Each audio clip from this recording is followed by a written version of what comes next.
कि आपको भी यही लगता है कि मुल्क डिफॉल्ट होने का मतलब मुल्क खत्म हो जाना होता है? जिस सूरत हाल से अब पाकिस्तान गुजर रहा है, हर शहरी के जहन में कुछ सवाल हैं कि ये डिफॉल्ट क्या होता है, डिफॉल्ट के बाद क्या होता है और डिफॉल्ट से कैसे बचा जा सके। और एक बात और, क्या पाकिस्तान सच में डिफॉल्ट करने वाला है?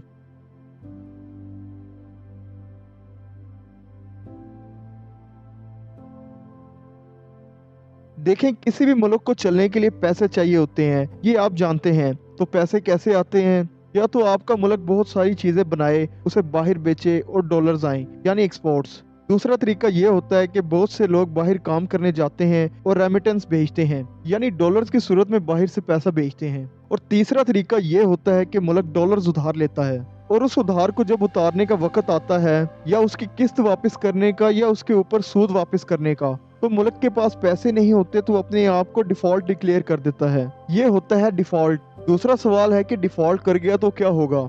पाकिस्तान में खाने पकाने वाला यानी ईटेबल ऑयल इंपोर्ट होता है। पाकिस्तान में क्रूड ऑयल भी इंपोर्ट होता है, जो बाद में यहाँ की रिफाइनरी से कभी डीजल बनता है, कभी पेट्रोल बनता है। इसी से बिजली भी बनती है। पाकिस्तान में गाड़ियों के इंजन भी इंपोर्ट किए जाते हैं, और पाकिस्तान में बहुत सारी मशीनरी जिनसे हमारा मैन्युफैक्चर और टेक्सटाइल स्ट्रक्चर चलता है, वो भी इंपोर्ट होता है। तो अगर पाकिस्तान डिफॉल्ट कर जाता है, उस सूरत में कोई बाहर का मुल्क कोई सामान इंपोर्ट करने की इजाजत नहीं देगा। मतलब लेटर ऑफ क्रेडिट उसे नहीं देगा। लेटर ऑफ क्रेडिट से मुराद है, जब आपको कर्जा चाहिए होता है तो आप बाहर के किसी बैंक को ये लिख कर देते हो कि आपको कर्जा चाहिए। वो बैंक उस कंपनी को जिसने या तो कर्जा देना होता है या तो कोई चीज फराहम करनी होती है, उसको लेटर ऑफ क्रेडिट अप्रूव करके देता है। यानी कि वो गारंटी लेता है कि ये जो शख्स है या कंपनी है या मुल्क है, ये पैसे तुम्हें वापस करने की ताकत रखता है। लेकिन डिफॉल्ट हो जाने के बाद हमें ये लेटर ऑफ क्रेडिट नहीं मिलता। इसका सबसे बड़ा नुकसान ये है कि बहुत सारी नौकरियां चली जाएंगी, और अगर हम गंदम काश्त करते भी हैं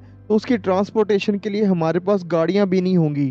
खुदा न खासा पाकिस्तान अगर डिफॉल्ट करता है तो पाकिस्तान कोई पहली कंट्री नहीं होगी जो डिफॉल्ट कर जाएगी। आज से पहले 100 से ज्यादा कंट्रीज डिफॉल्ट कर चुकी हैं। और फिर ये होता है कि आईएमएफ बीच में पड़ता है या दूसरे ममालिक बीच में पड़ते हैं। वहाँ पे ह्यूमैनिटेरियन एड के नाम पे या मुल्क की रिकवरी के नाम पे कुछ शराइत के बदले उनको खाने पीने की चीजें देते हैं, और साथ ही में उनसे वादा लेते हैं कि आज के बाद वो अपनी चीजें रिफॉर्म करेंगे, पॉलिसीज बदलेंगे, और अगर उनको कोई उधार मिलेगा तो उसके बदले उनको हाई इंटरेस्ट रेट देने होंगे। और फिर आहिस्ता आहिस्ता वो कंट्री रिकवर कर जाती है, जैसे स्पेन कर गई। और डिफॉल्ट से कैसे बचा जा सकता है? इसके लिए हमें ज़्यादा से ज़्यादा एक्सपोर्ट्स पे ध्यान देना होगा, और ज़्यादा से ज़्यादा लोग बाहर से डॉलर्स यहाँ पाकिस्तान में भेजें, और हमें अपने मुल्क के खर्चे कम करने होंगे ताकि हम खसारे से बच सकें।